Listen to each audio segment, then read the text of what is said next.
Deep within a forgotten forest, shrouded in an eerie silence, lay the town of Whispering Pines. The town was small, a mere cluster of houses huddled together as if seeking comfort from the looming trees.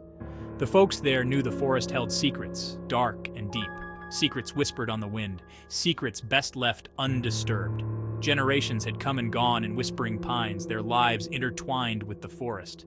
They relied on its bounty but also feared its wrath, for the forest was known to play tricks on the mind, especially when the days grew short and the air turned crisp. The forest was their provider and their warden, a silent guardian of secrets that whispered through the leaves. And in the heart of those secrets lay a chilling truth.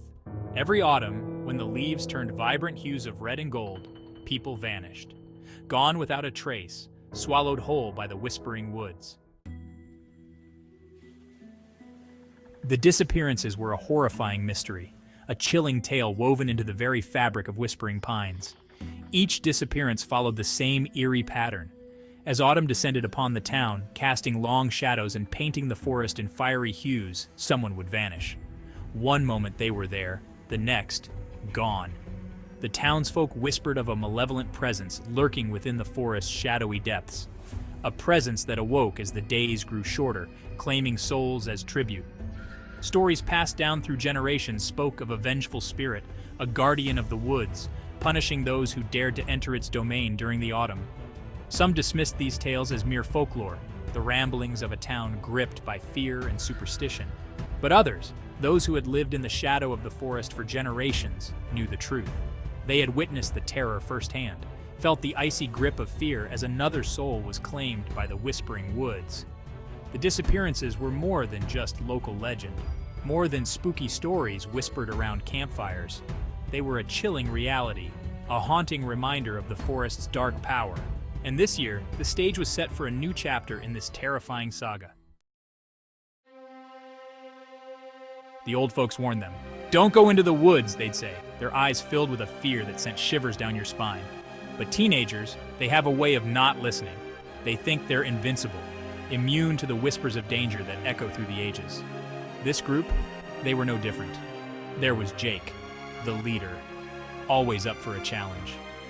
Emily, the skeptic, determined to prove the legends wrong. Ben, the quiet one, who seemed to sense the forest's secrets. And Chloe, the adventurous one, always ready to face the unknown. They were friends, drawn together by a shared thirst for adventure and a healthy dose of teenage rebellion. They scoffed at the warnings of their elders, dismissing the tales of disappearances as nothing more than spooky stories. They were determined to venture into the heart of the forest, to confront the legend of Whispering Pines head-on. They decided to camp at the edge of the woods, to spend a night beneath the watchful gaze of the ancient trees. A night filled with dares and challenges, a night to prove that they were fearless, that the whispers of danger were nothing more than figments of an overactive imagination. They were wrong. The sun began its descent, casting long shadows that danced and twisted like phantoms in the fading light. The group huddled around a crackling campfire, the flames casting an eerie glow on their faces. The air grew colder, the silence broken only by the crackling fire and their nervous laughter. They shared stories, legends passed down through generations in hushed tones. Tales of strange lights seen flickering among the trees, of disembodied whispers carried on the wind, of people vanishing without a trace. Each story heightened the sense of dread, weaving a tapestry of fear that settled over them like a shroud.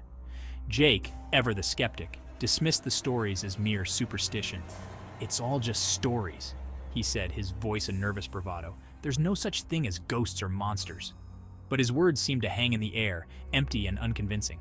Emily, though outwardly skeptical, couldn't shake off the feeling of unease that had settled upon her. The forest seemed to press in on them, its silence broken only by the rustling of leaves and the occasional snap of a twig. It felt as if they were being watched, their every move scrutinized by unseen eyes.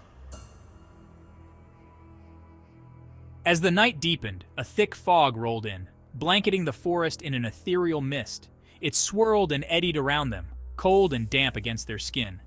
The fog was dense, obscuring the trees and casting eerie shadows that danced in the firelight. The temperature plummeted, sending a shiver down their spines. The once comforting crackle of the fire now seemed distant, muffled by the thick fog. The laughter died down, replaced by an uneasy silence. The forest, shrouded in mist, seemed to close in on them, suffocating them with its oppressive presence. Whispers seemed to emanate from the fog, faint and indistinct, yet chillingly close. They swirled around the campsite, carrying with them a sense of dread, a feeling of unseen eyes watching their every move. The whispers seemed to speak their names, beckoning them deeper into the fog-choked woods. Fear, primal and instinctive, took root in their hearts. The stories they had dismissed as mere legend now seemed terrifyingly real. The forest, once a place of adventure, had transformed into a menacing presence, a hungry entity closing in on its prey.